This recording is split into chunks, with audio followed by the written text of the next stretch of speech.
Ao receber uma entrega, o milionário ficou paralisado ao ver que a entregadora era idêntica à sua amada da juventude. Sua amada foi dada como morta há 27 anos. A chuva batia com força contra as janelas da mansão no Morro Azul, criando uma sinfonia melancólica que ecoava pelos corredores de mármore. César Brandão ajustou o nó da gravata pela terceira vez naquela manhã, um hábito nervoso que desenvolvera ao longo dos anos, aos 51 anos. O magnata farmacêutico comandava um império que se estendia por todo o Brasil, mas nenhuma conquista empresarial conseguia preencher o vazio que carregava no peito há 25 anos.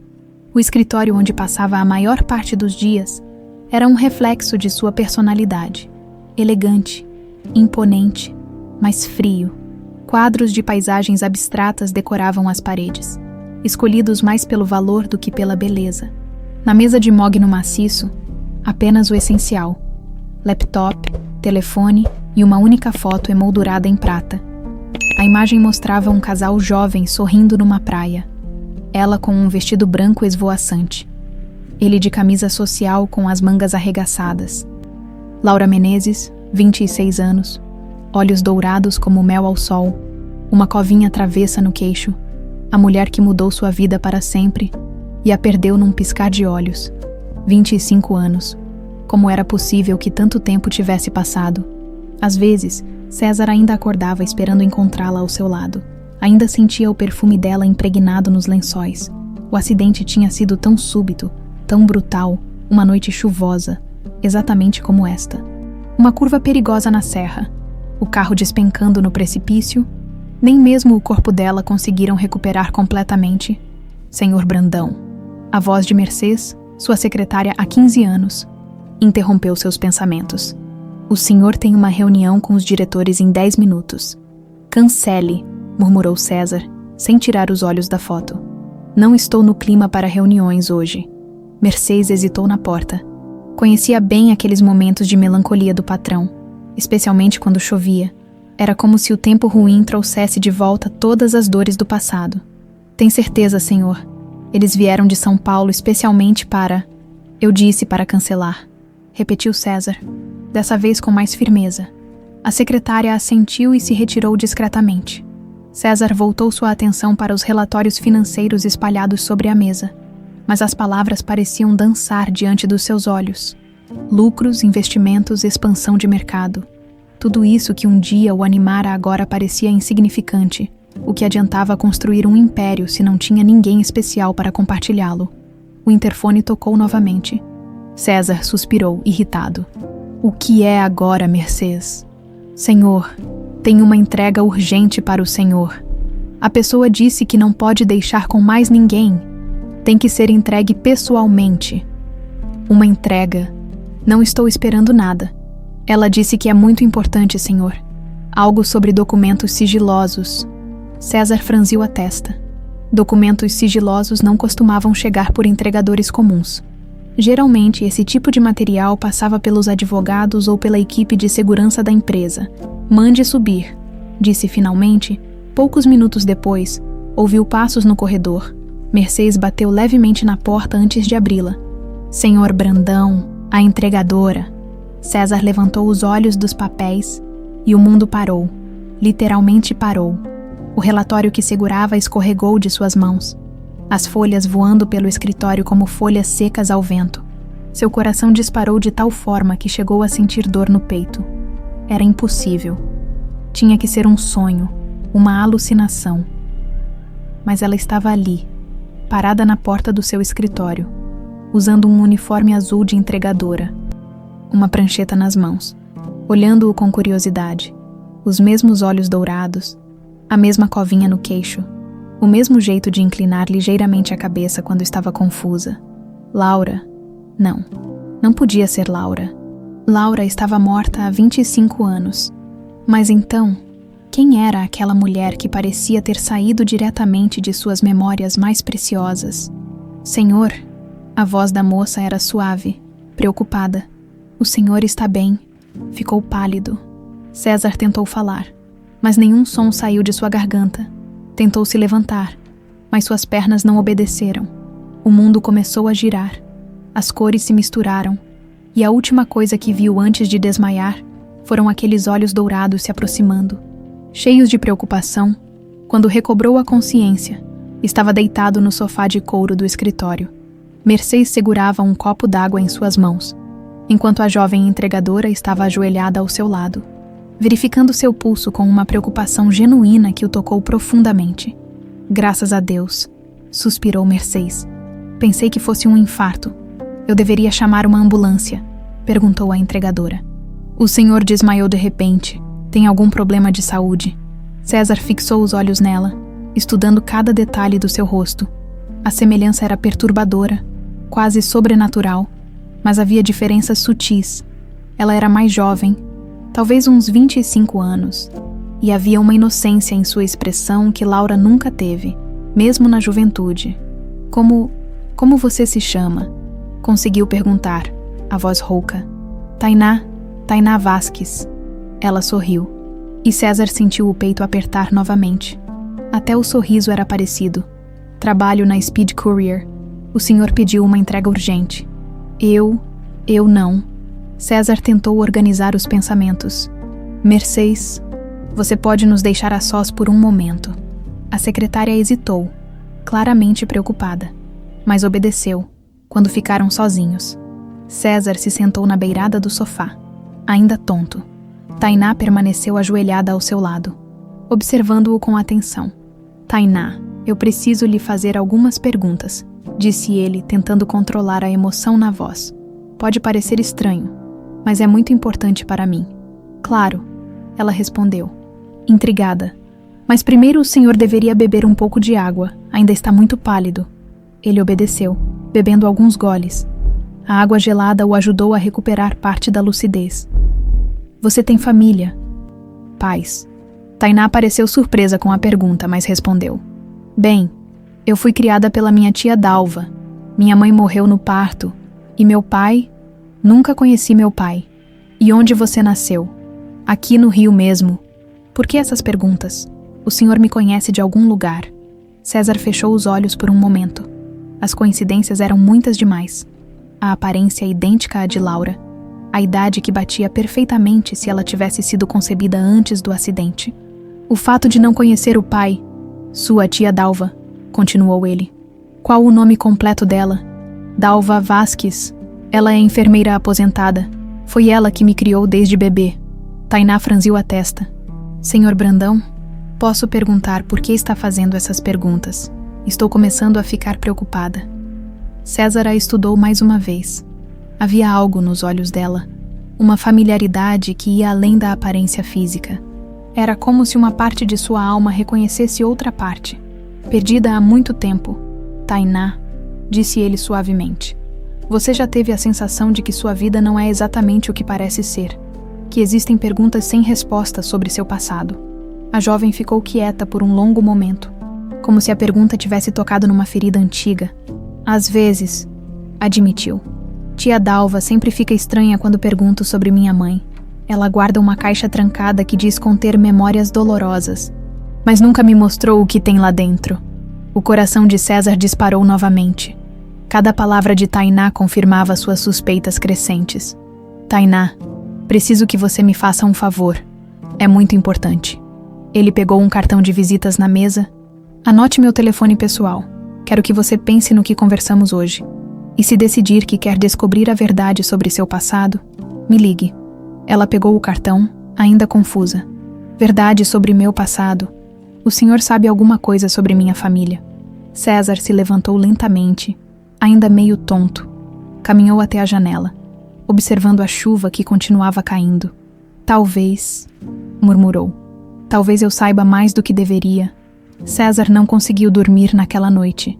Cada vez que fechava os olhos, via o rosto de Tainá se transformando no de Laura, como se fossem a mesma pessoa em épocas diferentes.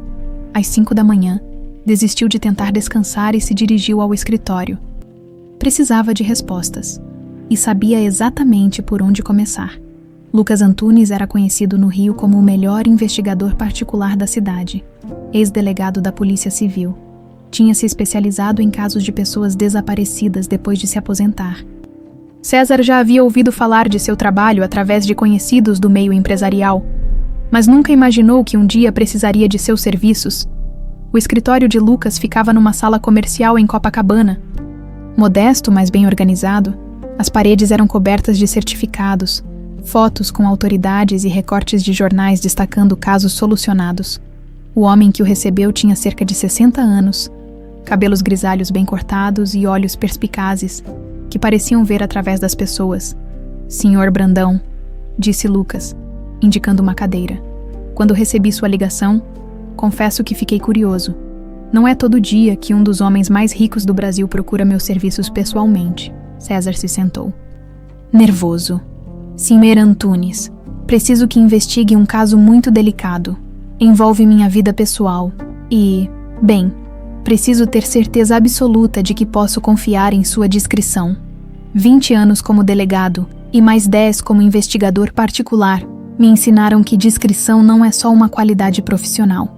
É uma questão de sobrevivência neste ramo." Lucas pegou um bloco de notas. "Me conte o que está acontecendo." César respirou fundo. "Há 25 anos, minha noiva morreu num acidente de carro.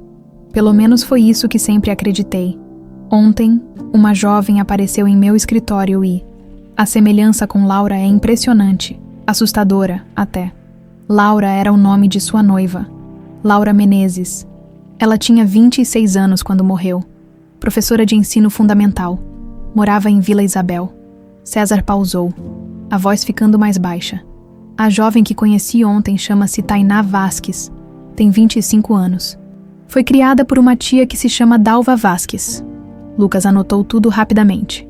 "E qual exatamente é a sua suspeita, Sr. Brandão? Quero que verifique se o acidente de Laura realmente aconteceu, se ela realmente morreu naquele dia." César hesitou. "E quero saber tudo sobre Tainá Vasques e essa tal Dalva."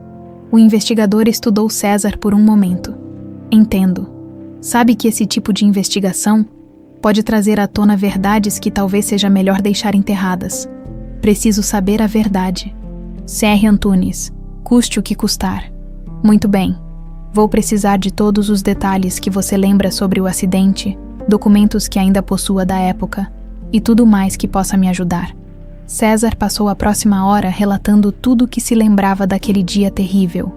A discussão que tiveram por causa de sua mãe, Marta, que nunca aprovara o relacionamento. Laura havia saído de casa chorando, dirigindo na chuva, o telefonema da polícia no meio da madrugada, o corpo que nunca foi encontrado completamente devido à explosão do carro. "Uma última pergunta", disse Lucas. "Sua mãe, como ela reagiu à morte de Laura?" César franziu a testa. "Estranhamente bem. Pensando agora, na época achei que estava tentando ser forte por mim. Mas ela nunca demonstrou verdadeiro pesar, até parecia aliviada." Lucas fez mais algumas anotações. "Certo. Me dê 3 dias para uma investigação preliminar, se houver algo suspeito. Aprofundaremos." 3 dias pareceram 3 anos para César. Ele tentou manter a rotina normal, mas sua mente estava constantemente voltada para Tainá e as possibilidades que sua existência representava. Havia ligado para ela no 2º dia, mas ela não atendera. Deixou um recado pedindo que retornasse a ligação quando pudesse. Na manhã do 3º dia, Lucas telefonou. "Senhor Brandão, precisa vir ao meu escritório. Encontrei algumas coisas interessantes." César cancelou todas as reuniões e saiu disparado para Copacabana. Lucas o esperava com uma pasta grossa sobre a mesa e uma expressão grave. "Bem, senhor Brandão, suas suspeitas não eram infundadas." Lucas abriu a pasta. "Comecemos pelo acidente de Laura Menezes. Oficialmente não existe." "Como assim, não existe?" "Não há registro policial de nenhum acidente fatal na Serra da Tijuca na data que você mencionou. Procurei em todas as delegacias da região, no IML, no Detran. Nada. É como se o acidente nunca tivesse acontecido." César sentiu o chão sumir debaixo dos pés. "Mas eu me lembro do telefonema da polícia. Alguém fingiu ser policial." "Sr. Brandão, a pergunta é, quem e por quê?" Lucas virou algumas páginas. "Agora sobre Tainá Vasques. Nasceu no Hospital São Cristóvão, em 15 de março de 1999. Mãe registrada como não identificada. Pai ausente? A certidão foi assinada por uma enfermeira chamada Dalva Vasquez. A própria Dalva assinou a certidão. Exato. E aqui fica mais interessante. Dalva Vasquez trabalhou no Hospital São Cristóvão de 1980 até 1999. Pediu demissão abruptamente em abril de 1999, logo após o nascimento de Tainá. César fazia cálculos mentais rapidamente. Se Laura estava grávida quando morreu em janeiro de 99, a criança nasceria exatamente em março. As datas batem perfeitamente. Lucas pegou outro documento. Mas há mais. Dalva Vasquez recebeu depósitos mensais em sua conta corrente por 20 anos consecutivos, sempre no dia 15 de cada mês. Sempre no valor de R$3.000. De onde vinham esses depósitos? Aí é que a coisa fica realmente interessante. Lucas sorriu de forma sinistra. Os depósitos vinham de uma empresa chamada Investimentos Atlântico Ltda, uma offshore registrada nas Ilhas Cayman. César sentiu um frio na espinha. Conhecia bem o mundo das empresas offshore. Seu próprio império farmacêutico utilizava várias para operações internacionais. Conseguiu descobrir quem controla essa empresa. Ainda estou investigando, mas já tenho algumas pistas. A empresa foi criada em janeiro de 1999, poucos dias após o suposto acidente de Laura. E todos os documentos de criação foram assinados por um escritório de advocacia que, Lucas fez uma pausa dramática, representa há décadas os interesses da família Brandão. O mundo de César desabou naquele momento. As implicações eram claras demais para serem ignoradas. Sua própria família estava envolvida no desaparecimento de Laura. Minha mãe, murmurou. Tem que ser minha mãe. É a hipótese mais provável. Mas precisamos de mais provas antes de fazer acusações. Lucas fechou a pasta. Senhor Brandão, o que encontrei até agora sugere uma conspiração muito bem planejada. Alguém queria que Laura desaparecesse e que Tainá crescesse longe de você, sem nunca conhecer sua verdadeira origem. César se levantou, caminhando até a janela. Lá embaixo, o movimento normal de Copacabana contrastava com a tempestade que se formava em sua mente. Que tipo de monstro seria capaz de fazer isso? O tipo que coloca interesses familiares ou financeiros acima de tudo? Respondeu Lucas. Infelizmente, já vi casos parecidos. Famílias poderosas fazendo de tudo para controlar os destinos de seus membros. César se virou, determinação ardendo em seus olhos. Quero que continue investigando. Quero saber tudo. Onde Laura estava, o que aconteceu com ela, como Tainá foi parar com Dalva. Quero cada detalhe dessa conspiração. E se descobrirmos que sua mãe realmente orquestrou tudo isso, então ela pagará pelo que fez. Não importa quem seja. César pegou o cartão de visitas de Lucas. Quanto tempo precisa para ter o quadro completo? 1 semana, talvez 2. Mas, senhor Brandão, preciso avisar. Se suas suspeitas se confirmarem, isso destruirá sua família. Tem certeza de que quer continuar? César olhou pela janela mais uma vez, pensando em Tainá, em Laura, em 25 anos de vida construídos sobre uma mentira. Já não tenho mais família há muito tempo. Cierre Antunes. O que quero agora é justiça. 1 semana depois, César estava em seu escritório tentando se concentrar nos relatórios financeiros, quando Lucas ligou. A voz do investigador soava tensa, carregada de uma urgência que fez o estômago de César se contrair. Senhor Brandão, precisa vir aqui imediatamente. Descobri coisas que, bem, é melhor conversarmos pessoalmente. César deixou tudo e saiu correndo. No trânsito intenso da Zona Sul, sua mente não parava de criar cenários, cada um pior que o anterior. Quando finalmente chegou ao escritório de Lucas, o investigador o esperava com uma expressão sombria. Sente-se, Sr. Brandão. O que vou lhe contar vai abalar suas convicções sobre pessoas que você ama. César se acomodou na cadeira, as mãos suando frio. Encontrou a conexão com a Investimentos Atlântico.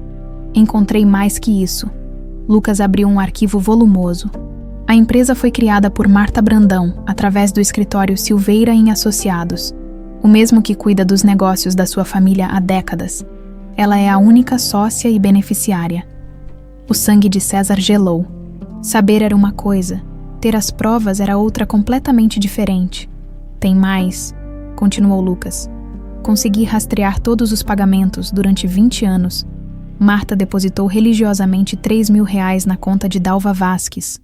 Os depósitos só pararam em 2019, coincidindo com uma doença cardíaca grave de Dalva. 20 anos de silêncio comprado, murmurou César, sentindo náusea. Mas a parte mais chocante vem agora. Lucas pegou outro documento. Lembra que você me disse que Laura estava aborrecida na noite do suposto acidente que vocês haviam discutido por causa da sua mãe? Lembro. Minha mãe nunca gostou de Laura. Achava que ela não era boa o suficiente para mim. Senhor Brandão, Laura estava grávida. As palavras atingiram César como um soco no estômago. Grávida. Como você sabe disso? Consegui acesso aos prontuários médicos antigos do hospital. São Cristóvão. Laura Menezes esteve lá 3 semanas antes do suposto acidente. Exame de sangue positivo para gravidez, 2 meses de gestação. César se levantou bruscamente, caminhando de um lado para o outro da sala. Ela estava grávida, e eu não sabia, porque não me contou. Talvez quisesse ter certeza de como você reagiria, ou talvez estivesse esperando o momento certo. Lucas observou César com cuidado. Imagino que sua mãe ficaria, digamos, pouco receptiva à notícia. Marta odiaria, admitiu César. Sempre deixou claro que Laura não servia para continuar a linhagem Brandão. Se soubesse da gravidez... Ele parou abruptamente. Meu Deus, ela sabia, não sabia. É muito provável. Sua mãe sempre foi uma mulher de recursos, com conexões em toda a cidade. Não seria difícil para ela descobrir. César sentiu uma raiva crescendo dentro dele. Uma fúria que não sentia há anos. Aquela víbora, ela orquestrou tudo isso porque Laura estava grávida. Há mais evidências que sustentam essa teoria, disse Lucas, folheando os papéis. Encontrei registros de pagamentos da mesma época para um médico chamado Hernani Bastos. Ele recebeu R$200.000 da conta pessoal de sua mãe em fevereiro de 99. Quem é esse médico? Era o médico particular da família Brandão na época, especialista em obstetrícia e ginecologia. Muito discreto. Atendia famílias ricas que precisavam de serviços especiais. César sentiu o chão sumir debaixo dos pés. Serviços especiais como sequestrar uma mulher grávida. Possivelmente, Darry. Bastos ainda está vivo. Tem 82 anos e mora numa clínica de repouso em Teresópolis. Acho que vale a pena uma conversa com ele. Vamos agora. Calma, senhor Brandão. Antes disso, precisa estar preparado para enfrentar sua mãe. Se minhas suspeitas estão certas, Marta Brandão orquestrou o desaparecimento de Laura. Forjou a morte dela e pagou Dalva para criar sua filha longe de você. César parou de andar, o peso da revelação caindo sobre ele como uma avalanche. Tainá é minha filha. Todas as evidências apontam para isso. A idade bate, a aparência física é inegável. E agora sabemos que Laura estava grávida quando desapareceu. Lágrimas começaram a escorrer pelo rosto de César. 25 anos. 25 anos sem saber que tinha uma filha. Sem ver ela crescer, sem estar presente nos momentos importantes da vida dela. Como ela pôde fazer isso comigo? Como uma mãe pode destruir a vida do próprio filho dessa forma? Poder e controle, respondeu Lucas simplesmente. Algumas pessoas acreditam que têm o direito de decidir o destino dos outros, mesmo que sejam da própria família. César enxugou os olhos, a tristeza dando lugar à determinação. Quero confrontar minha mãe, hoje. Tem certeza, uma vez que abrir essa caixa de Pandora não tem volta. Não me importo. Ela destruiu minha vida, impediu que eu conhecesse minha própria filha. Isso não pode ficar impune. A mansão dos Brandão em Santa Teresa era um casarão do século XIX. Imponente e sombrio como sua proprietária, Marta Brandão, aos 76 anos, ainda mantinha a postura altiva e o olhar penetrante que sempre intimidaram César na infância. Ela estava no jardim de inverno, cuidando de suas orquídeas, quando ele chegou. César, que surpresa, disse ela, sem levantar os olhos das flores. Não costuma me visitar sem avisar. Precisamos conversar, mãe. E é sobre Laura. Marta ficou tensa por um instante, mas rapidamente recuperou a compostura. Laura. Por que falar de pessoas mortas, meu filho? porque talvez ela não esteja morta. Desta vez, Marta parou completamente o que estava fazendo. Seus olhos encontraram os de César. E ele viu algo que nunca tinha visto antes no olhar de sua mãe: medo. Não seja ridículo, César. Laura morreu há 25 anos. Você estava no enterro, lembra? Estava no enterro de quem, mãe? Porque não foi de Laura Menezes. César se aproximou dela. Conheci uma jovem há 2 semanas. Chama-se Tainá Vasques. Tem 25 anos e é idêntica a Laura. A cor sumiu do rosto de Marta. Coincidências acontecem. Não é coincidência quando a jovem foi criada por Dalva Vasques, que recebeu pagamentos mensais da Investimentos Atlântico por 20 anos. Investimentos Atlântico, mãe, sua empresa. Marta deixou cair o regador que segurava. O barulho ecoou pelo jardim silencioso como um tiro.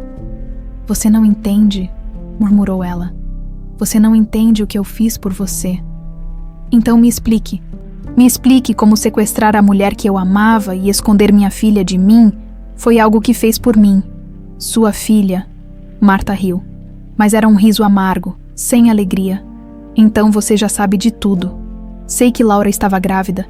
Sei que você pagou Dalva para criar Tainá longe de mim. O que não sei é onde está Laura. Marta se sentou pesadamente numa cadeira de ferro forjado. Por um momento, pareceu todos os seus 76 anos. Frágil, cansada, derrotada. Você não entende, César. Aquela mulher ia destruir tudo que construímos. Ela era comum, sem educação adequada, sem família de prestígio e grávida. Uma gravidez que ia te amarrar a ela para sempre. Era isso que eu queria. Eu a amava. Amor, cuspiu Marta. Amor não constrói impérios. Amor não mantém tradições familiares. Você era jovem, cego pela paixão. Alguém tinha que tomar as decisões certas. César segurou os punhos da cadeira onde sua mãe estava sentada, inclinando-se para encará-la face a face. Onde está Laura? Ela ainda está viva. Marta o encarou por um longo momento. 2 predadores se medindo. Finalmente ela desviou o olhar. Eu fiz o que tinha que fazer para proteger esta família. Onde ela está? Gritou César.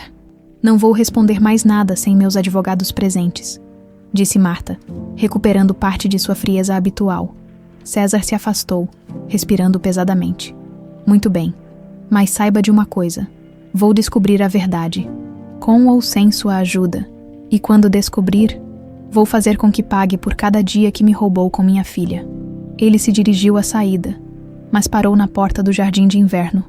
Ah, e mãe, se Laura estiver morta por sua causa, não haverá lugar no mundo onde possa se esconder de mim. A última coisa que viu foi Marta desabando na cadeira, as orquídeas esquecidas, finalmente parecendo os 76 anos que tinha durante 3 dias. César não conseguiu tirar da cabeça a expressão de pânico no rosto de sua mãe. Marta havia se trancado na mansão, recusando suas ligações e não atendendo ninguém. Mas César sabia que o silêncio dela era temporário. Conhecia a mãe bem demais para acreditar que ela se renderia facilmente. Na manhã do 4º dia, tomou uma decisão drástica. Lucas, preciso que providencie uma ordem de exumação, disse ao telefone, sentado em seu escritório. Exumação do túmulo de Laura. Exato. Se existe um túmulo, quero saber o que tem lá dentro.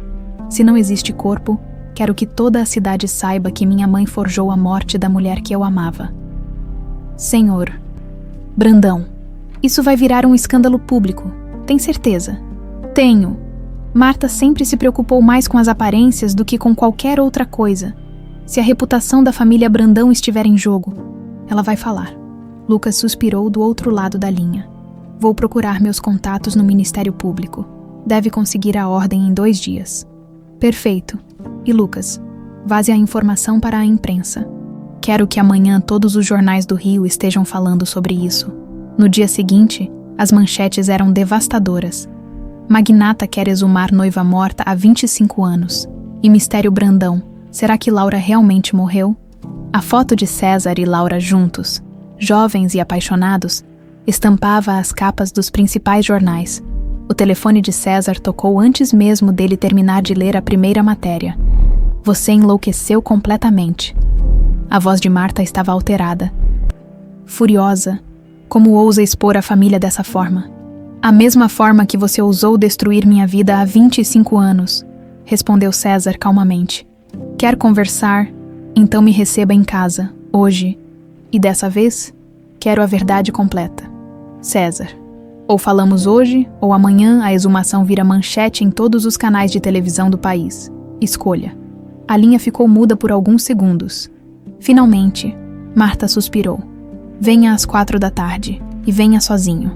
César chegou à mansão de Santa Teresa pontualmente. Marta o esperava na biblioteca, sentada numa poltrona de couro que a fazia parecer ainda menor e mais frágil. Sobre a mesa de centro, uma garrafa de uísque e 2 copos.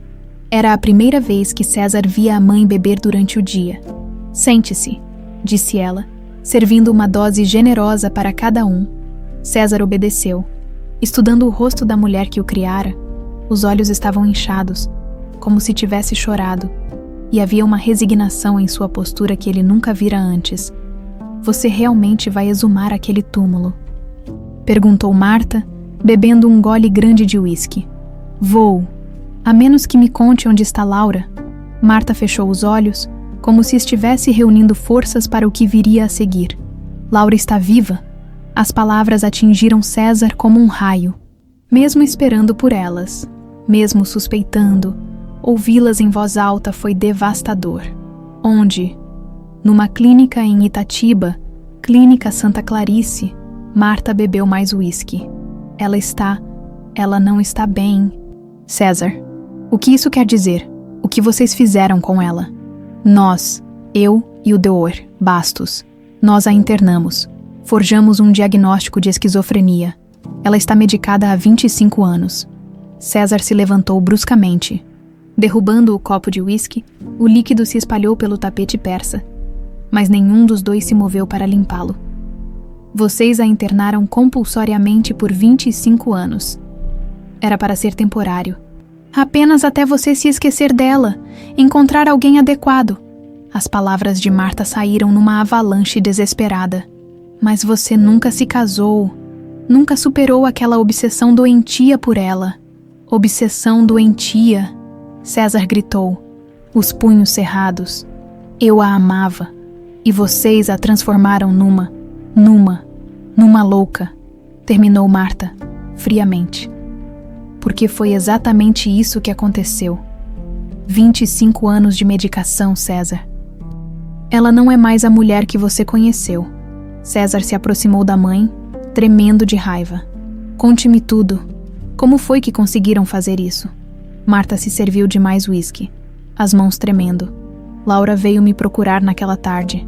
Antes do suposto acidente, estava chorando, desesperada. Disse que vocês tinham brigado por minha causa, mas que tinha algo importante para te contar. Foi quando soube da gravidez. E então, ofereci chá para ela. Chá com um calmante forte, para que pudesse raciocinar melhor. Quando ela desmaiou, chamei o Dr. Bastos. Ele a levou para uma clínica particular que mantinha para casos especiais.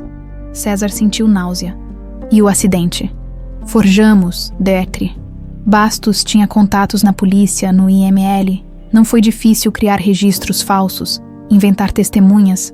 Ninguém questiona a morte de uma professora sem família importante. E a gravidez? O que fizeram com meu filho? Laura ficou sedada na clínica até o parto. Quando Tainá nasceu, Dalva, que era enfermeira lá, se apegou à criança. Ela estava passando por problemas pessoais. Havia perdido um filho natimorto alguns meses antes. Marta pausou, bebendo mais uísque antes de continuar. Oferecia a Dalva uma proposta. Criaria Tainá como sobrinha, longe daqui, e em troca receberia 3.000 reais por mês pelo resto da vida. Dalva aceitou. Ela realmente amava a menina. E Laura? Por que não a mataram logo? Não somos assassinos, César. Marta pareceu genuinamente ofendida. A internamos na clínica Santa Clarice com documentação falsa, um diagnóstico de esquizofrenia pós-parto. Episódio psicótico severo. Dr. Bastos conhecia o diretor da clínica. César se deixou cair na poltrona, cobrindo o rosto com as mãos. Meu Deus, 25 anos. Laura passou 25 anos internada numa clínica psiquiátrica, por causa da sua sede de controle. Era para o seu bem. Aquela mulher ia arruinar sua vida, nossa família.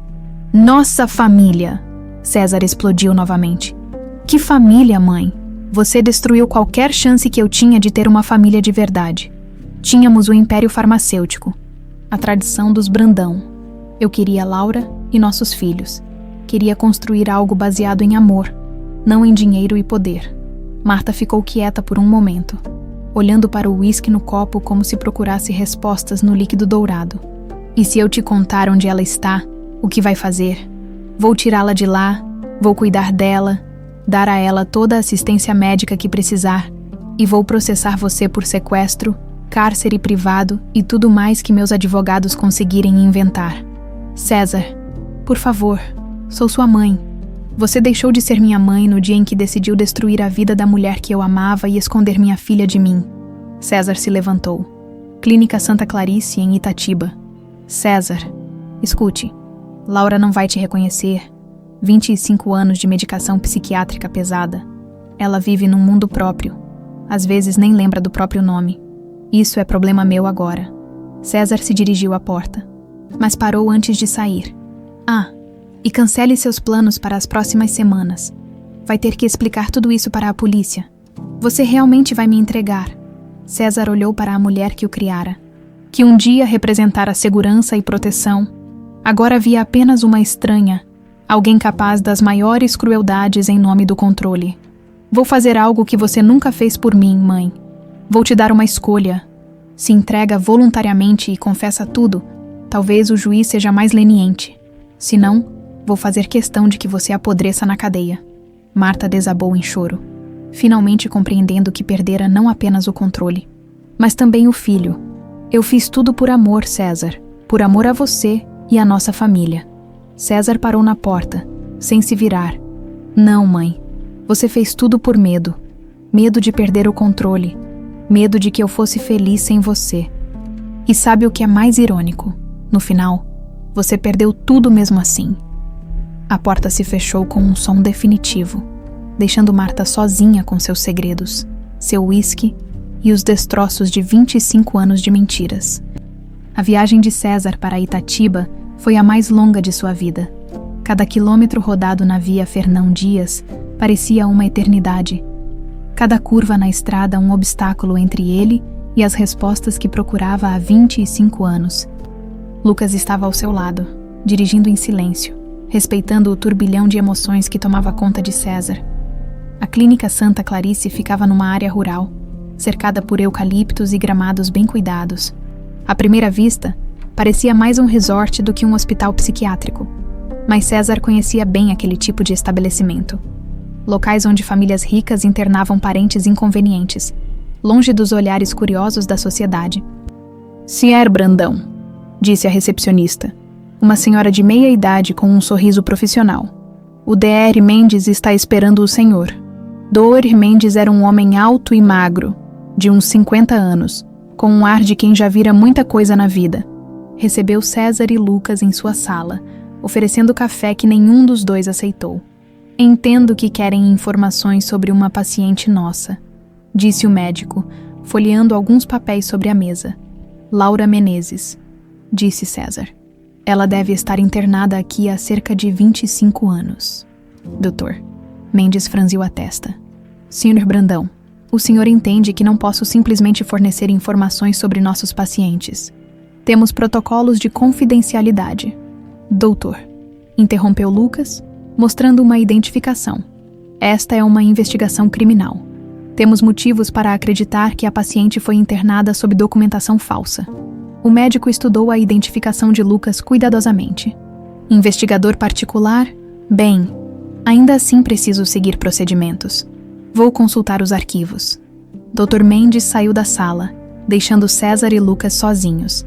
César caminhava de um lado para o outro, ansioso, tentando imaginar como Laura estaria depois de tanto tempo. Ela pode não te reconhecer, disse Lucas suavemente. 25 anos de medicação pesada. Prepare-se para isso. Eu sei, murmurou César.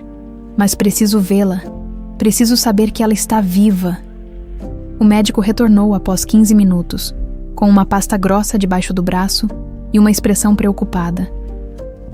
Encontrei o prontuário. A paciente está registrada como Helena Silva, internada em março de 1999, com diagnóstico de esquizofrenia paranoide, com episódio psicótico pós-parto. Helena Silva. Repetiu César. Nome falso. As circunstâncias da internação foram incomuns, admitiu o Dr. Mendes. A paciente chegou aqui trazida pelo Dr. Hernani Bastos, que na época era muito respeitado na área. Ele assumiu todos os custos do tratamento. Podemos vê-la? Perguntou César. Dr. Mendes hesitou. Sr. Brandão, devo avisá-lo que a paciente está num estado muito debilitado. 25 anos de antipsicóticos e estabilizadores de humor. Ela raramente fala, vive num mundo próprio. Às vezes não reconhece nem os funcionários que cuidam dela diariamente. Eu entendo, mas preciso tentar. O médico os conduziu através de corredores limpos e silenciosos. Pacientes em roupas hospitalares caminhavam lentamente pelos jardins internos, alguns conversando sozinhos, outros simplesmente olhando para o vazio. César sentiu o coração apertar ao imaginar Laura naquele ambiente por tanto tempo. Ela fica no pavilhão C, explicou o Dr. Mendes. É nosso setor para pacientes de longo prazo. São pessoas que provavelmente nunca terão alta. Pararam diante de uma porta numerada.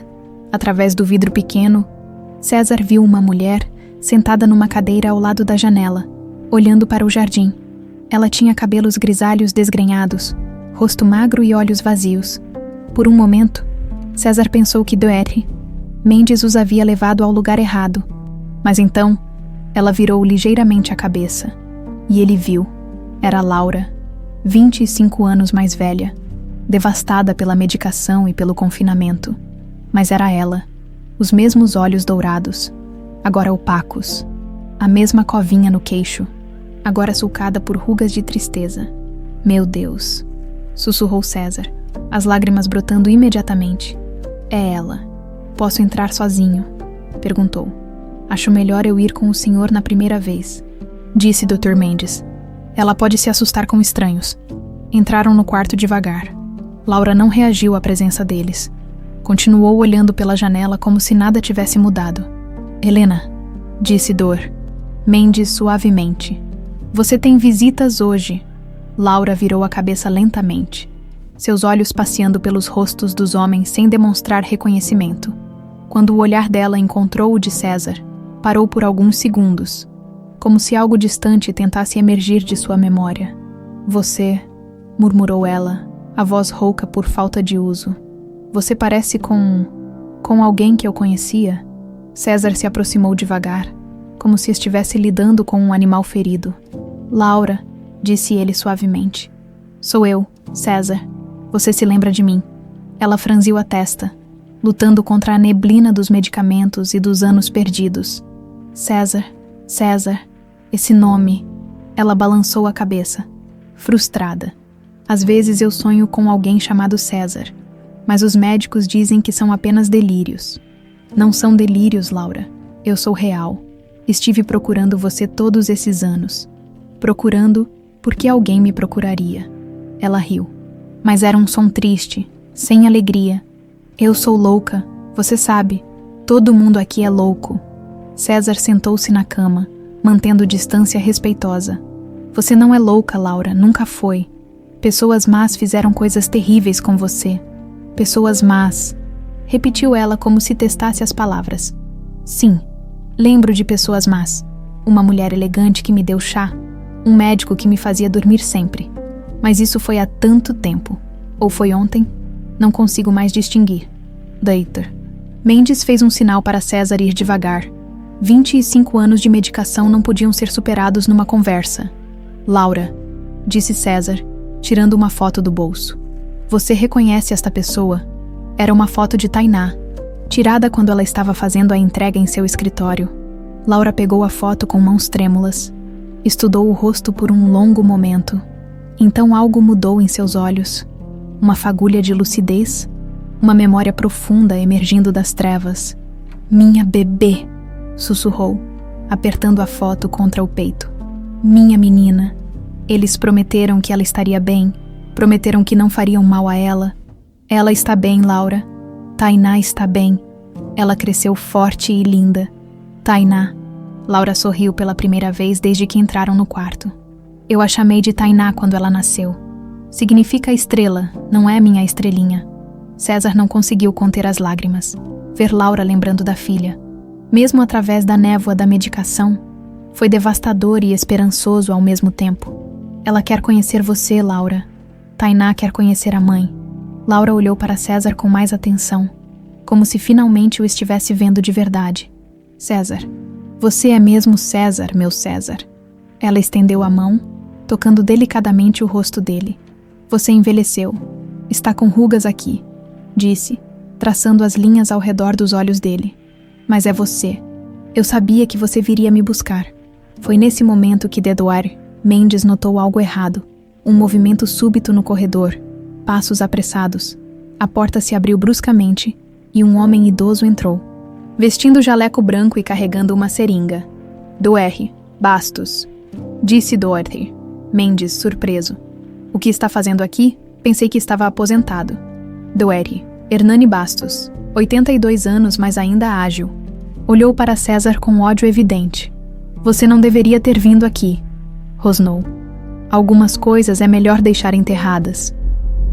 Você, disse César, reconhecendo-o pelas descrições. Você foi quem fez isso com ela. Eu fiz o que era necessário. E agora vou corrigir um erro que deveria ter sido corrigido há muito tempo. Doutor. Bastos avançou em direção a Laura com a seringa, mas César foi mais rápido.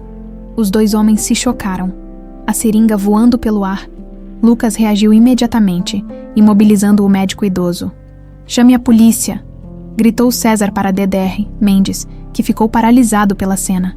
Vocês não entendem! Gritava Dedouard Bastos enquanto Lucas o segurava. Ela não pode falar.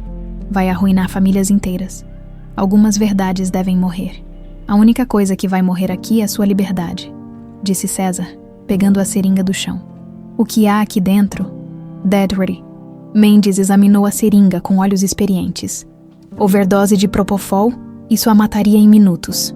Laura, assustada com a confusão, havia se escondido num canto do quarto, abraçada à foto de Tainá. Não me levem embora dela, implorava. Por favor, acabei de encontrar minha estrela de novo. César se aproximou dela, falando com voz calma. Ninguém vai te levar embora, Laura. Desta vez, eu vou te proteger. Para sempre.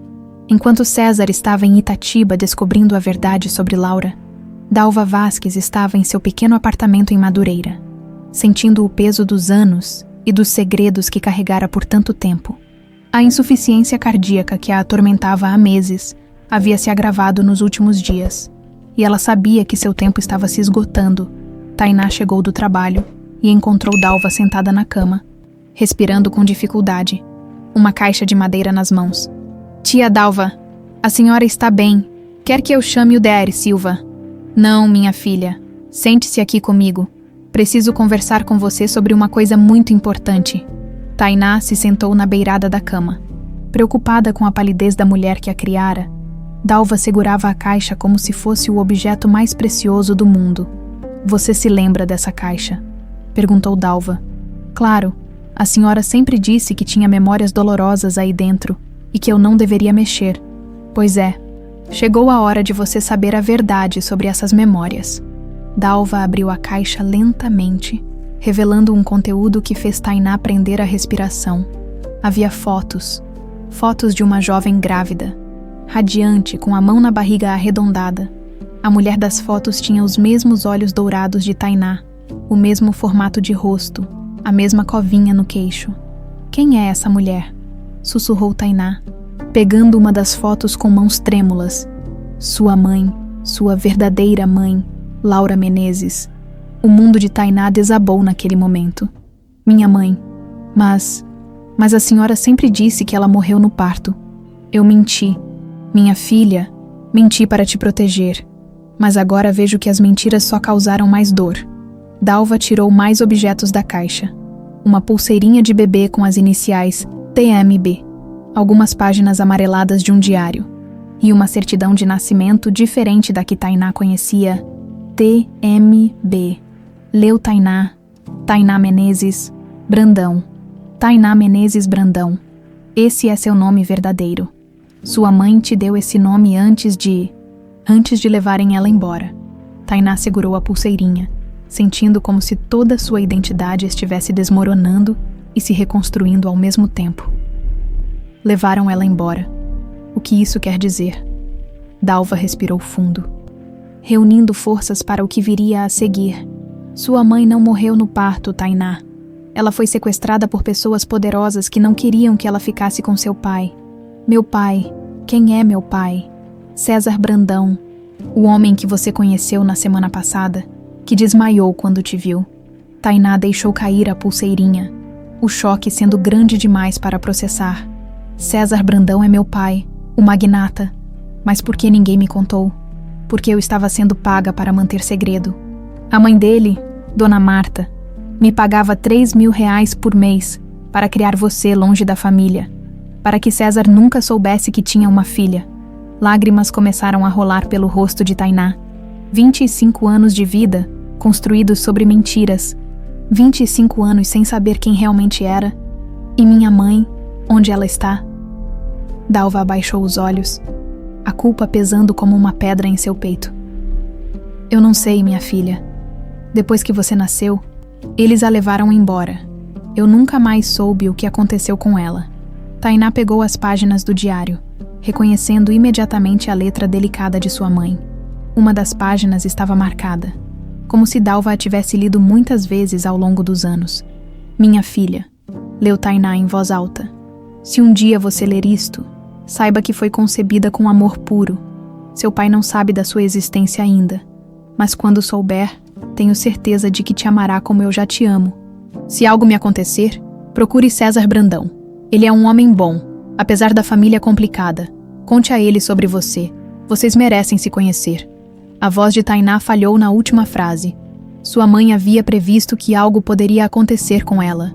Tinha deixado instruções caso não pudesse criá-la pessoalmente. Por que a senhora fez isso comigo? Perguntou Tainá, a dor evidente na voz. Por que me privou de conhecer meus pais verdadeiros? Dalva segurou as mãos de Tainá, lágrimas escorrendo por suas faces enrugadas. Porque eu estava com medo, minha filha. E por quê? Porque eu te amei desde o primeiro momento. Eu havia perdido um bebê poucos meses antes de você nascer. Quando te vi, pequeninha e indefesa, foi como se Deus tivesse me dado uma segunda chance de ser mãe. Mas eu tinha uma família, tinha paz. Eu sei, minha filha, eu sei. Foi egoísmo meu, mas juro que sempre te amei como se fosse minha própria filha. Cada dinheiro que recebi da Dona Marta foi gasto em você. Sua educação, suas roupas, seus sonhos. Tainá se levantou, caminhando até a janela. Lá embaixo, a vida continuava normal em Madureira. Pessoas indo e vindo, sem fazer ideia de que o mundo de alguém estava desabando. As enxaquecas, murmurou ela. Sempre que ficava perto do Sr. César, eu tinha enxaquecas terríveis. Não eram enxaquecas. Minha filha, eram ataques de ansiedade. Seu subconsciente reconhecia algo familiar nele. O sangue chama o sangue, como diz o ditado. Tainá voltou para perto da cama, pegando mais fotos da caixa. Havia uma de Laura com um homem jovem, alto e bonito. Era inegavelmente César, 25 anos mais novo, abraçado com sua mãe numa praia. Eles pareciam felizes, disse Tainá. Eram. Sua mãe falava dele o tempo todo durante a gravidez. Mesmo quando estava sedada na clínica, às vezes murmurava o nome dele. Sedada. A senhora disse que foi enfermeira na clínica onde eu nasci. Dalva assentiu tristemente. A clínica do Derrer Bastos, um lugar terrível, onde pessoas ricas resolviam problemas familiares. Eu trabalhava lá porque precisava do dinheiro, mas nunca imaginei que fosse me envolver numa coisa tão monstruosa. Conte-me tudo. Quero saber exatamente o que aconteceu com minha mãe. Dalva respirou fundo, preparando-se para relatar os eventos mais sombrios de sua vida. Sua mãe chegou à clínica numa ambulância falsa, sedada. O Dr. Bastos disse que ela era uma paciente particular, com problemas mentais. mas eu percebi que algo estava errado. Ela não parecia louca, parecia apenas perdida. E você não fez nada. Eu tentei, minha filha. Tentei falar com ela quando estava mais consciente. Foi quando ela me mostrou esse diário. Me contou sobre César, sobre como estava feliz com a gravidez. Mas quando questionei o Dr. Bastos, ele me ameaçou. Disse que se eu falasse alguma coisa, perderia meu emprego e nunca mais encontraria trabalho em hospital nenhum. Tainá continuou folheando as fotos. Havia algumas de Laura já visivelmente grávida, sentada numa cama de hospital, olhando pela janela com expressão melancólica. A senhora tirou essas fotos. Sim, achei que um dia poderiam ser importantes. E guardei algumas páginas do diário que ela escrevia escondido. Quando Dona Marta me ofereceu dinheiro para criar você longe do Rio, eu aceitei porque vi uma oportunidade de dar a você uma vida melhor. Mas principalmente porque já te amava como filha.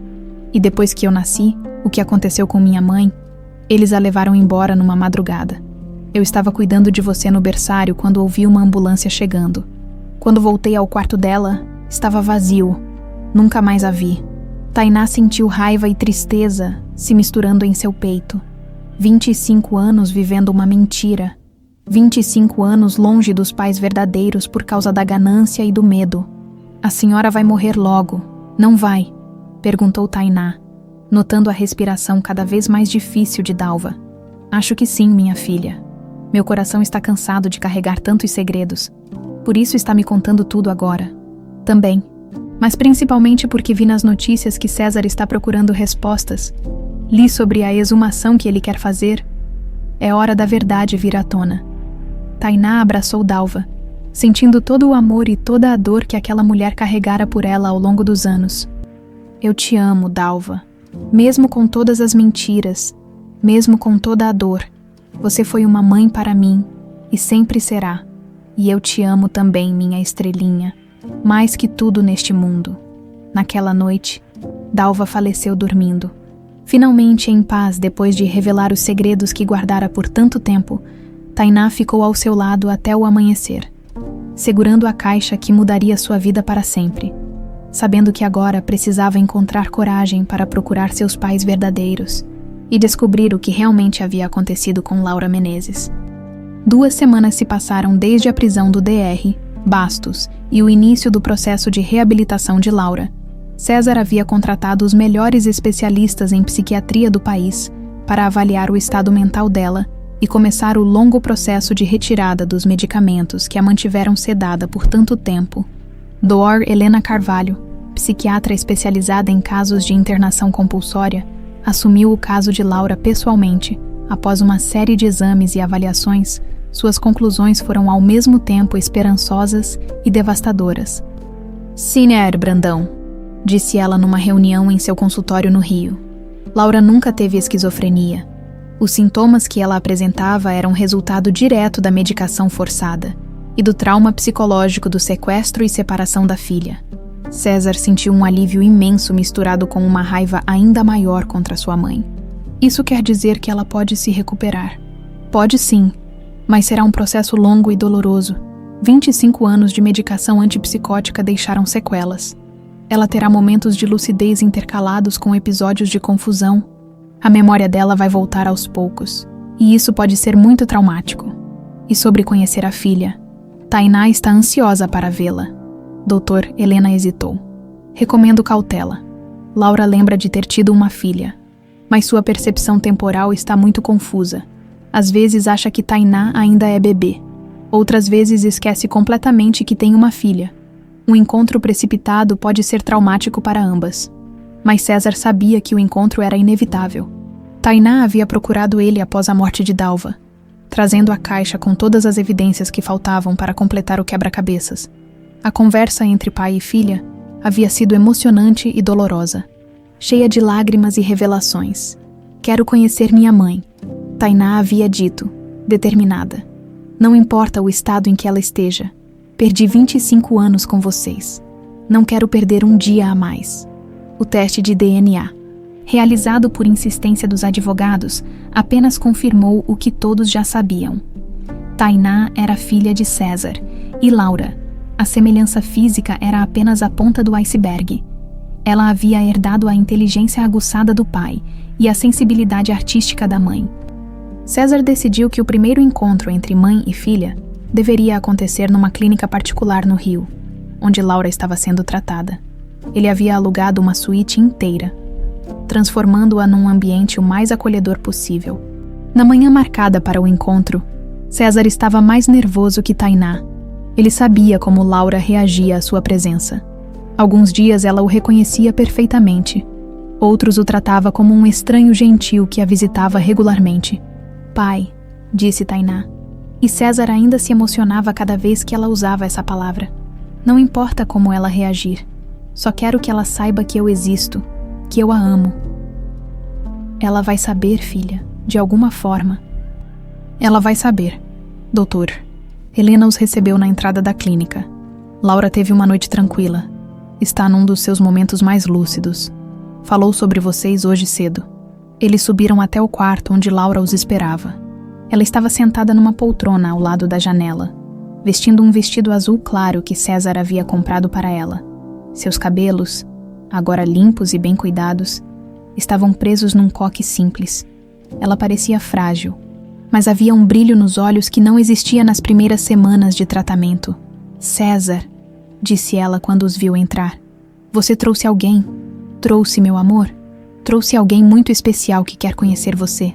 Laura olhou para Tainá com curiosidade, estudando cada detalhe de seu rosto. Lentamente, uma expressão de reconhecimento começou a se formar. "Eu te conheço", murmurou Laura. "Você estava nas minhas fotos. Você é a moça da foto."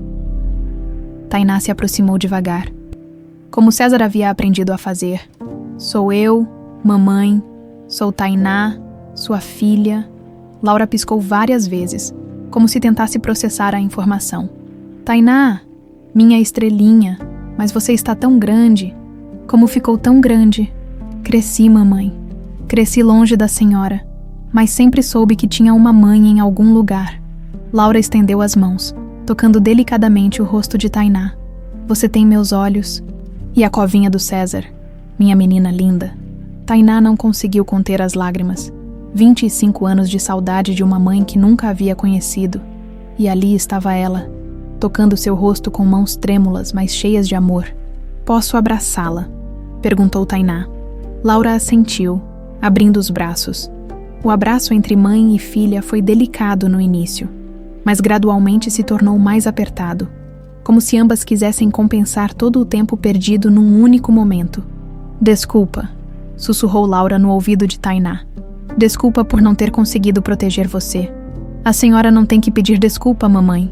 Não foi culpa sua." César observava a cena com o coração partido e ao mesmo tempo transbordando de felicidade.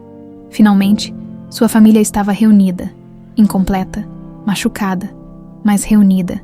"Elas me tiraram de você", disse Laura, ainda abraçada com Tainá. "Pessoas más. Eles me deram remédios que faziam eu esquecer de tudo. Mas nunca esqueci completamente de você. Sempre soube que tinha uma estrela em algum lugar. Eu também sempre soube que tinha paz em algum lugar", respondeu Tainá. "Dalva tentou me proteger, mas no coração eu sabia que minha história era diferente." Laura se afastou um pouco, estudando o rosto de Tainá novamente. "Dalva, a enfermeira boa. Ela cuidou de você." "Cuidou sim, me amou como filha. Mas no final, ela me contou a verdade." "E você me perdoa?" perguntou Laura, a voz quebrada. "Perdoa sua mãe por não ter lutado mais forte." "Mamãe, a senhora estava dopada, presa, sozinha. Fez o que pôde para sobreviver. Não tem nada para perdoar." César se juntou ao abraço, envolvendo as duas mulheres que mais amava no mundo. Por alguns minutos, permaneceram assim, 3 vidas que o destino tentou separar, mas que o amor conseguiu reunir. "César", disse Laura olhando para ele, "nossa filha é linda. É exatamente como você era quando a conheci. Determinada, corajosa, com um coração enorme. E esperta como o pai", acrescentou Tainá, sorrindo. "Dalva sempre dizia que eu tinha cabeça para números, como os grandes empresários." Laura riu. e foi a primeira vez que César a ouvia rir desde que a reencontrou. O som era como música para seus ouvidos. Você trabalha com o quê, minha estrela? Até semana passada era entregadora, mas papai, César me ofereceu um trabalho na empresa. Ofereci para ela começar na área administrativa e ir aprendendo o negócio, explicou César. Se ela quiser, claro. Quero sim. Quero aprender tudo sobre os negócios da família. Nossa família. Laura segurou as mãos dos dois. Família. Eu sempre quis uma família de verdade com vocês. E agora nós temos, disse César. Vai demorar para você se recuperar completamente, mas nós temos tempo. Temos o resto da vida para sermos felizes juntos. E a mulher má, a que fez isso comigo? Perguntou Laura. César e Tainá trocaram olhares. Marta estava presa aguardando o julgamento, e o caso havia virado escândalo nacional. Mas Laura ainda não estava psicologicamente preparada para lidar com toda a verdade sobre a conspiração. Ela não pode mais fazer mal a ninguém, disse César simplesmente. Está sendo punida pelo que fez. Laura assentiu, parecendo satisfeita com a resposta. Então podemos ser felizes agora. Podemos sim, mamãe, respondeu Tainá. Vamos ser muito felizes. Eles passaram o resto da tarde conversando. Laura contando fragmentos de memórias que conseguia recuperar. Tainá falando sobre sua vida em Madureira, seus sonhos e expectativas. César apenas observava, ainda incrédulo de ter sua família de volta. Quando chegou a hora de ir embora, Laura ficou ansiosa. Vocês vão voltar. Vamos voltar todo dia, prometeu César. E quando você estiver melhor, vamos sair daqui e construir nossa vida juntos. Uma vida de verdade, como deveria ter sido desde o início, acrescentou Tainá. Laura sorriu, um sorriso que iluminou todo o quarto. Minha família, finalmente tenho minha família de volta. O Tribunal de Justiça do Rio de Janeiro nunca havia visto um caso como aquele. A sala estava lotada de jornalistas, curiosos e representantes da alta sociedade carioca, todos querendo testemunhar o julgamento que sacudira as estruturas do poder no Estado. Marta Brandão, matriarca de uma das famílias mais influentes do país, estava sendo julgada por sequestro, cárcere privado e conspiração. César estava sentado na primeira fileira, ao lado de Tainá e dos advogados. Laura não havia comparecido. Os médicos consideraram que o trauma de reviver todos os detalhes do caso poderia prejudicar sua recuperação, que progredia lentamente, mas de forma consistente. Esse é um dos casos mais chocantes que já vi em 40 anos de advocacia criminal, disse Dr. Roberto Mendonça, promotor público, em sua fala de abertura. Estamos diante de uma conspiração que durou 25 anos, orquestrada por uma mulher que colocou seus próprios interesses acima da felicidade do filho e dos direitos básicos de uma família. Marta estava sentada ao lado de seus advogados, mantendo a postura ereta que sempre a caracterizou. Aos 76 anos, ela parecia ter envelhecido uma década nos últimos meses. Seus cabelos, antes impecavelmente penteados, agora mostravam raízes grisalhas, mas seus olhos ainda carregavam a arrogância que a definira durante toda a vida. Meritíssimo, disse Dr. Henrique Silveira, advogado de defesa de Marta. Minha cliente é uma senhora idosa, mãe devotada que agiu movida pelo amor e pela preocupação com o futuro do filho. Todas suas ações, embora questionáveis, foram motivadas pelo desejo de proteger a família. O juiz Dr. Marcelo Costa, conhecido por sua severidade em casos de crimes contra a pessoa, não pareceu impressionado com o argumento. Dr. Silveira, amor não justifica sequestro. Proteção familiar não justifica destruir a vida de pessoas inocentes. Vamos aos fatos. A primeira testemunha foi Lucas Antunes, o investigador que descobrira toda a trama. Com precisão cirúrgica, ele apresentou todas as evidências, os pagamentos regulares à Dalva, a empresa offshore criada especificamente para financiar a operação, os registros falsificados do suposto acidente. Se era Antunes? Perguntou o promotor. Em sua opinião profissional, esta foi uma operação bem planejada. Sem dúvida, Dr. Mendonça, o nível de detalhamento, a criação de documentos falsos, o pagamento de terceiros para manter silêncio. Isso foi arquitetado por alguém com muitos recursos e conexões. Não foi um crime passional. Foi um crime calculado. Em seguida, foi chamado Dr. Hernani Bastos, aos 82 anos. O médico que havia sido cúmplice de Marta parecia um fantasma. Preso há alguns meses, ele havia decidido colaborar com a justiça em troca de uma possível redução de pena. Dr. Bastos, disse o promotor, conte ao tribunal como conheceu a senhora Marta Brandão. Era médico particular da família há mais de 20 anos. Atendia todos os Brandões: César, Marta, o falecido senhor, Eduardo. E como surgiu o plano para sequestrar Laura Menezes? Doutor. Bastos respirou fundo, suas mãos tremendo ligeiramente. Marta me procurou em janeiro de 99. Disse que o filho estava envolvido com uma mulher inadequada que estava grávida. Queria que eu resolvesse o problema. E o que isso significava? No início, pensei que ela queria que eu fizesse um aborto. Mas não, ela queria algo muito mais complexo. Queria que Laura desaparecesse completamente, que César acreditasse que ela havia morrido. E o senhor aceitou. Marta me ofereceu 2 milhões de reais. Na época, eu estava com dificuldades financeiras. A clínica não ia bem. Sua voz falhou. Sei que não é desculpa, mas 2 milhões era muito dinheiro. César cerrou os punhos, ouvindo o preço que sua mãe havia pagado para destruir sua felicidade. 2 milhões de reais.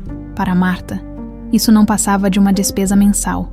Como foi executado o sequestro? Continuou o promotor. Marta atraiu Laura até a mansão com a desculpa de que queriam fazer as pazes.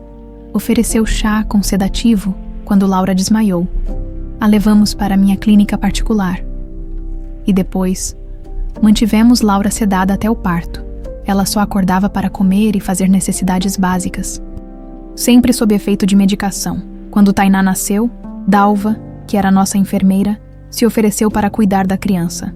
Tainá, que até então se mantivera composta, começou a chorar silenciosamente. Saber os detalhes de como sua mãe havia sofrido era devastador. E Laura, o que aconteceu com ela após o parto? A internamos na clínica Santa Clarice com documentos falsos, diagnóstico inventado de esquizofrenia pós-parto. O diretor da clínica era amigo meu, não fez perguntas. 25 anos, Dr. Bastos, 25 anos de uma mulher inocente, presa numa clínica psiquiátrica. Como o senhor conviveu com isso? Dr. Bastos começou a chorar. Não convivi bem, bebia para esquecer, desenvolvi depressão. Várias vezes pensei em contar tudo, mas Marta me ameaçava. Dizia que se eu falasse, ela garantiria que eu perdesse o registro médico e fosse preso. E a tentativa de assassinato de Laura quando soube que a verdade estava vindo à tona. Foi desespero, pânico. Sabia que se Laura falasse, tudo viria à tona. Não foi premeditado. Foi o ato de um homem desesperado. Quando chegou a vez de Marta depor, toda a sala ficou em silêncio. Ela se levantou lentamente. Caminhou até o banco das testemunhas e jurou dizer a verdade. Senhora Brandão, disse o promotor. A senhora confirma tudo o que foi dito aqui hoje. Confirmo os fatos, mas não concordo com a interpretação. Como assim? Eu fiz o que qualquer mãe faria para proteger seu filho. César era jovem, apaixonado por uma mulher que não tinha nem educação nem família adequada. Se ela tivesse um filho dele, estaria amarrado a uma vida de mediocridade. A senhora acha que isso justifica sequestrar uma pessoa. Eu salvei a vida do meu filho. Hoje ele é um dos homens mais ricos do Brasil. Construiu um império. Se tivesse casado com aquela professorzinha, estaria morando numa casa simples, com filhos que não teriam as oportunidades que a vida pode oferecer. César não aguentou mais. Levantou-se abruptamente. Meritíssimo, posso falar. O juiz hesitou, mas autorizou. Mãe, disse César, olhando diretamente para Marta. Você não salvou minha vida. Você a destruiu. Passei 25 anos vivendo uma mentira. Me culpando pela morte da mulher que amava, 25 anos sem conhecer minha filha. Você não me protegeu. Você me puniu pela ousadia de amar alguém que não havia sido escolhido por você. César, você não entende. Entendo perfeitamente. Você é uma mulher egoísta que não consegue aceitar quando as coisas não acontecem do seu jeito. E sabe qual é a parte mais trágica? Você perdeu tudo mesmo assim. Perdeu seu filho. Perdeu sua liberdade. Perdeu qualquer respeito que ainda tinha. Marta ficou calada, pela primeira vez sem resposta. O júri deliberou por 3 horas. Quando retornaram, o veredicto foi unânime. Culpada em todas as acusações, Marta Brandão, disse o juiz Derrer Costa, pelos crimes de sequestro qualificado, cárcere privado e conspiração, a condeno a 15 anos de reclusão em regime fechado, sem possibilidade de progressão de regime nos primeiros 5 anos. Para DDR Bastos, a pena foi ainda mais severa: 25 anos por sequestro, tentativa de assassinato e múltiplas violações do Código de Ética Médica. Dalva Vasques, já falecida, recebeu imunidade póstuma por ter colaborado indiretamente com a justiça ao revelar a verdade para Tainá antes de morrer. Após a leitura da sentença, César e Tainá saíram do tribunal abraçados. Os repórteres os cercaram, mas eles não deram declarações. "Pai", disse Tainá quando chegaram ao carro, "a senhora acha que valeu a pena. Toda essa dor para manter o controle. Sua avó nunca vai entender isso. Filha, para pessoas como ela, controle é mais importante que amor. E agora? Agora vamos para casa. Vamos buscar sua mãe e finalmente começar nossa vida como família." Naquela noite, Marta foi levada para a penitenciária feminina de Bangu. Pela primeira vez em sua vida, não tinha controle sobre nada. Nem sobre onde dormiria, nem sobre o que comeria, nem sobre com quem falaria. Mas César, Laura e Tainá estavam livres, finalmente livres para amar sem medo, para construir uma família baseada em verdade e não em mentiras. 6 meses depois do julgamento, César estava parado na varanda da nova casa que comprara em Santa Teresa, observando Laura no jardim. Ela se movimentava lentamente entre as flores, um regador nas mãos, conversando baixinho com as plantas como se fossem velhas amigas. Os meses de tratamento intensivo haviam feito milagres. Ela estava mais lúcida, mais presente, embora ainda tivesse episódios de confusão ocasionais. "Como ela está hoje?", perguntou Tainá, chegando com 2 xícaras de café. "Bem", acordou lembrando do seu nome completo e da data de hoje. "Doutor, Helena disse que esses são sinais muito positivos." Tainá sorriu, entregando uma xícara para o pai.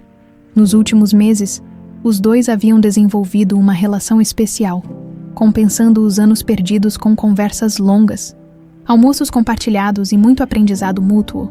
Ela havia deixado o trabalho de entregadora e estava fazendo um curso intensivo de administração de empresas, preparando-se para um dia assumir parte dos negócios da família. "Papai, preciso conversar com você sobre uma coisa", disse Tainá, sentando-se na cadeira de balanço ao lado dele. "Claro, filha. O que foi?" "Estive pensando muito sobre tudo o que aconteceu, sobre como chegamos até aqui. E quero fazer algo importante." César a observou com curiosidade. Nos últimos meses, havia aprendido que Tainá possuía não apenas sua inteligência para negócios, mas também o coração generoso de Laura. "Quero usar parte da herança da família para criar uma fundação", continuou ela. "Uma organização que ajude famílias que foram separadas por sequestros, desaparecimentos forçados, adoções ilegais. Pessoas como nós." César sentiu o peito se aquecer de orgulho. "Filha, isso é uma ideia maravilhosa, mas você tem certeza, é muita responsabilidade." "Tenho certeza. Passei 25 anos sem saber quem eram meus pais verdadeiros. Mamãe passou 25 anos presa injustamente. Quantas outras famílias estão passando pelo mesmo? Quantas crianças estão crescendo sem saber sua verdadeira origem? E você já pensou em como funcionaria?" Tainá pegou uma pasta que trouxera consigo. "Já conversei com alguns advogados especializados em direitos familiares, com psicólogos, com investigadores como o Lucas. A ideia é criar uma rede de apoio completa: investigação, suporte legal, acompanhamento psicológico e reinserção social." César folheou os papéis, impressionado com o nível de detalhamento do projeto de Tainá. "Você quer dedicar metade da fortuna da família a isso?" "Quero. Dinheiro não trouxe felicidade para a vovó Marta, não é? Ela tinha tudo que o dinheiro podia comprar, mas destruiu a própria família por ganância e controle. Quero que nosso dinheiro sirva para reunir famílias, não para separá-las." Laura se aproximou da varanda, ainda segurando o regador. Seus cabelos, agora com algumas madeixas grisalhas, mas bem cuidados, estavam presos com uma fita azul que Tainá havia dado de presente. "Vocês estão falando sobre o quê?" perguntou, sentando-se no último degrau da varanda. "Tainá quer criar uma fundação para ajudar famílias separadas", explicou César. Laura sorriu, um sorriso que ainda surpreendia César pela pureza. Mesmo depois de tudo que ela havia sofrido, "Nossa menina tem um coração enorme. Sempre soube que seria assim. Como a senhora sabia, mamãe? Eu conversava com você quando estava grávida, contava histórias, cantava canções. E você sempre se mexia mais quando eu falava sobre ajudar pessoas necessitadas." Tainá se levantou e abraçou Laura. "A senhora se lembra disso? Lembro de algumas coisas, minha estrela. Cada dia lembro de mais um pouquinho." César desceu da varanda e se juntou ao abraço. "Então está decidido. Vamos criar a Fundação Tainá Brandão para a reunião de famílias."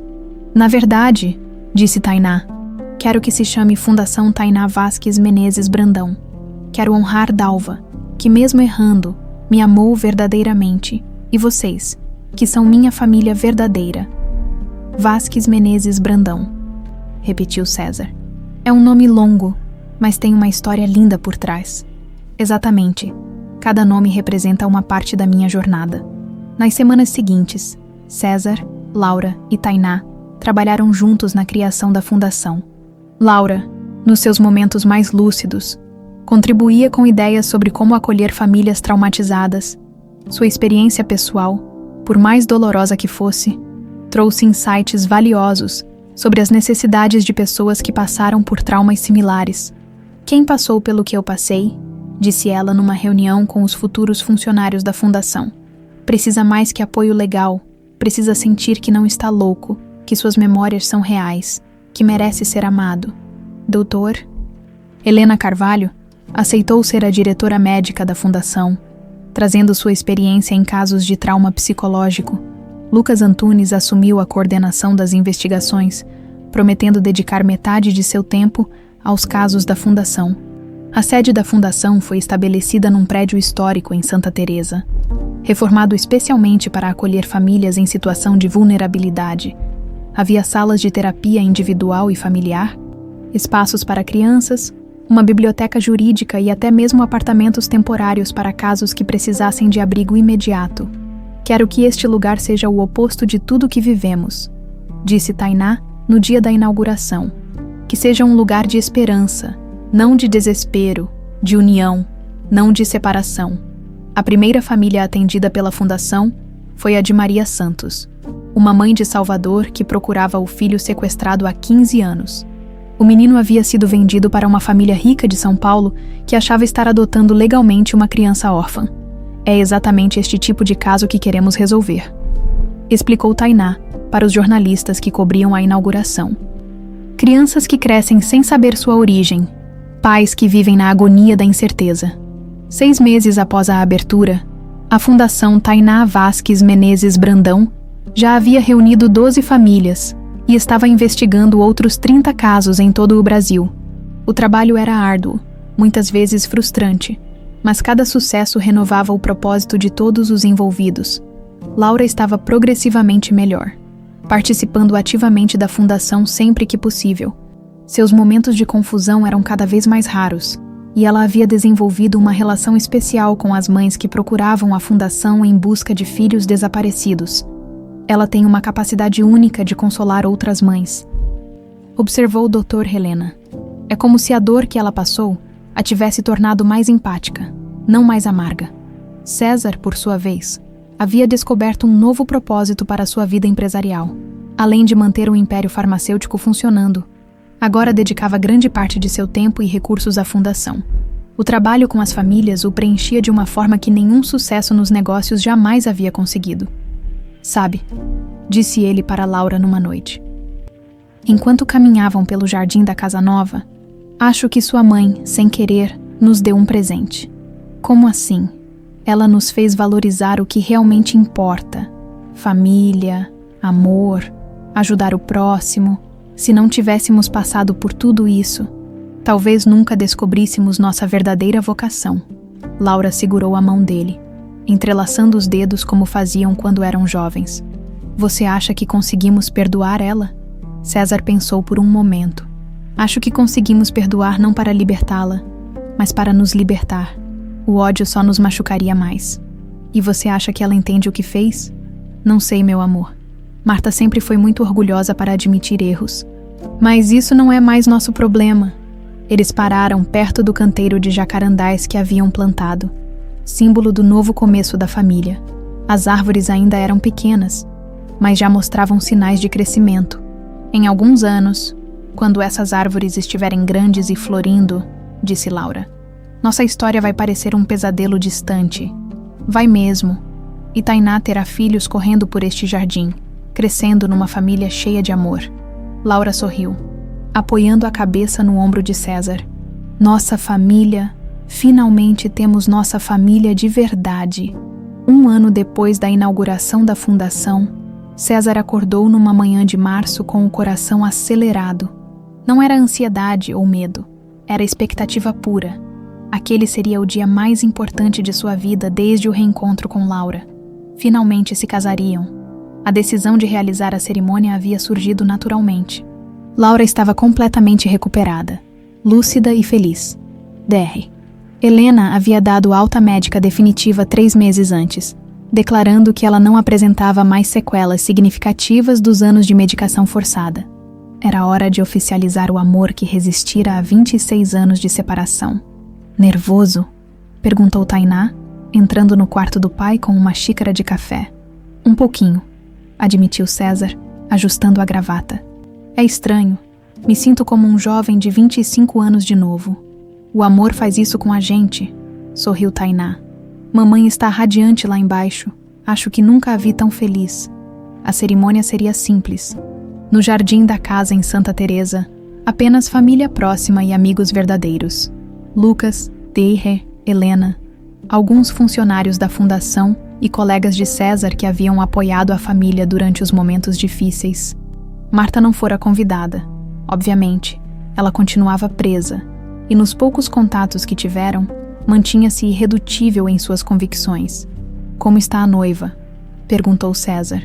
Linda. Está se arrumando com a ajuda da dona Mercedes. Mercedes era a nova governanta da casa.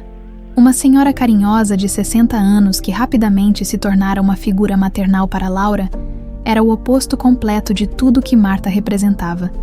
Simples, genuína, preocupada apenas com o bem-estar da família, César desceu as escadas e encontrou a casa em efervescência. O jardim havia sido decorado com flores brancas e amarelas, as favoritas de Laura. Um pequeno altar improvisado fora montado sob o jacarandá que haviam plantado juntos. Suas primeiras flores roxas criando um dossel natural, o juiz de paz chegou pontualmente às 3 da tarde. Era Dr. Marcos Ribeiro, um velho amigo de César que havia se oferecido para realizar a cerimônia pessoalmente. César, disse ele, abraçando o amigo, depois de tudo que vocês passaram, é uma honra oficializar este amor. Os convidados se reuniram no jardim. Lucas estava elegante num terno azul marinho. Acompanhado da esposa, Dr. Helena chegou com um buquê de orquídeas brancas, uma homenagem discreta à beleza que pode florescer mesmo em condições adversas. Quando deram 4 horas, Tainá apareceu no alto da escada que levava ao jardim.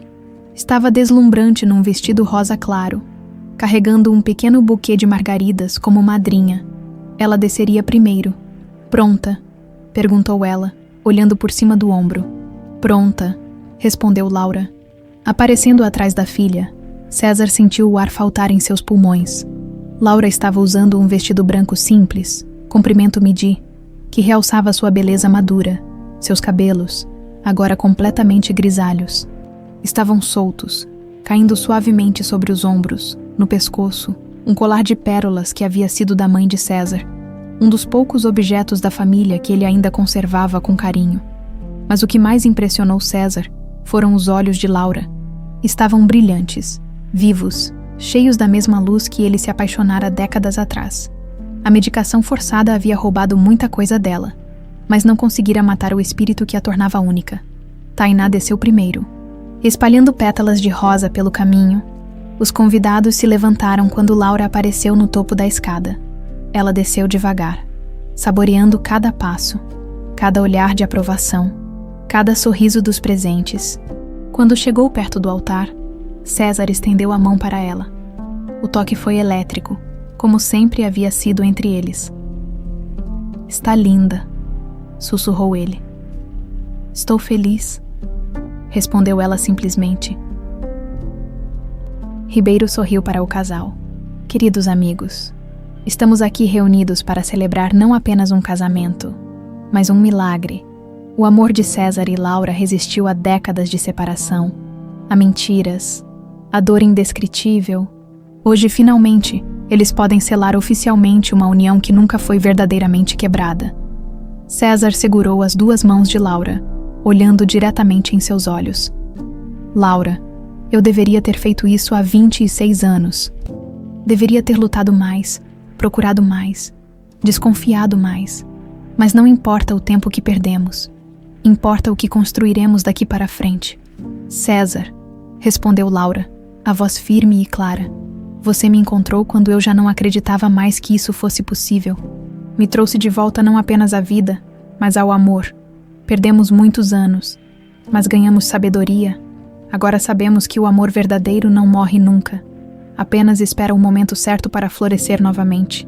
Trocaram alianças simples, de ouro branco, gravadas com a data do primeiro encontro deles, em 1997. Não a data do casamento, mas a data em que se conheceram, porque aquele havia sido o verdadeiro início da história deles.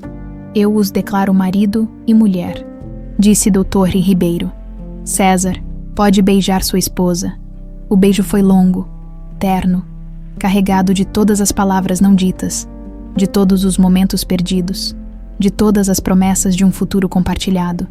Os convidados aplaudiram, alguns chorando de emoção.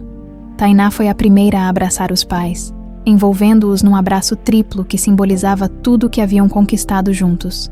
"Finalmente", murmurou ela. "Finalmente somos uma família completa." A festa foi pequena, mas alegre. Mercedes havia preparado um banquete com todos os pratos favoritos de Laura. Ela lembrava-se de tudo agora, incluindo das receitas que gostava de cozinhar quando era jovem. Lucas fez um brinde emocionante, falando sobre como o amor verdadeiro sempre encontra um caminho. "César e Laura me ensinaram que algumas histórias de amor são maiores que as circunstâncias", disse ele, levantando a taça. "São maiores que o tempo, maiores que a dor, maiores até que a maldade humana." Quando o sol começou a se pôr, César, Laura e Tainá se dirigiram ao canteiro dos jacarandás. A tradição que haviam criado era simples. Em cada data importante, plantariam algo novo no jardim. "Hoje", disse César, "vamos plantar algo especial." Ele trouxe uma pequena muda de árvore. É um ipê amarelo, a árvore que floresce mais bonito depois das adversidades. Juntos, os três cavaram um pequeno buraco ao lado dos jacarandás. Laura colocou a muda na terra, César jogou a primeira porção de adubo e Tainá regou cuidadosamente. "Esta árvore vai crescer junto com nossa nova vida", disse Laura. "E quando ela florescer, vai lembrar a todos que algumas coisas belas só acontecem depois de muita luta."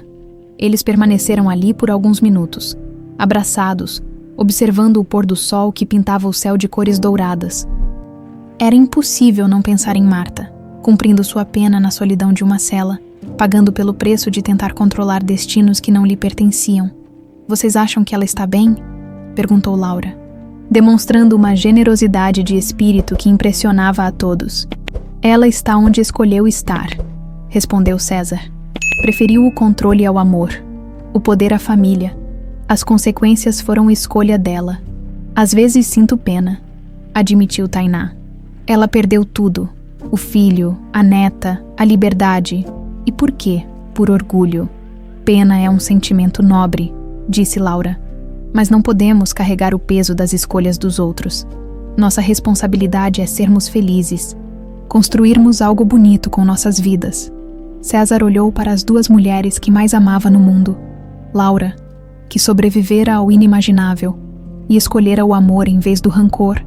Tainá, que transformara a dor da descoberta em propósito de vida através da fundação. "Sabem o que descobri neste último ano", disse ele. Descobri que minha mãe estava errada sobre tudo. Ela achava que Laura ia me diminuir, que ia me afastar do sucesso. Na verdade, vocês duas me tornaram um homem melhor. Me deram um propósito maior que qualquer fortuna. Laura se aproximou mais dele. Tiraram 25 anos de nós, mas não conseguiram matar o amor. Ele floresceu em Tainá, floresceu na fundação, floresceu na segunda chance que a vida nos deu. O último raio de sol desapareceu no horizonte, mas o jardim permaneceu iluminado pelas luzes que haviam instalado, especialmente para a ocasião. A pequena festa continuaria por mais algumas horas, mas aquele momento, os três abraçados sob as árvores que plantaram juntos, era apenas deles. Tainá se afastou ligeiramente, pegando o celular para uma foto. Vocês não se importam. Quero guardar este momento para sempre. César e Laura posaram abraçados, sorridentes, finalmente em paz. Atrás deles, os jacarandás e a nova muda de ipê prometiam anos de flores e sombra. Pronto, disse Tainá. Agora temos nossa primeira foto oficial como família completa. E ali, naquele jardim que simbolizava renascimento e esperança, 3 vidas que o destino tentou separar provaram que o amor verdadeiro é indestrutível. Pode ser enterrado por décadas de mentiras, mas quando encontra a luz, floresce mais forte do que nunca.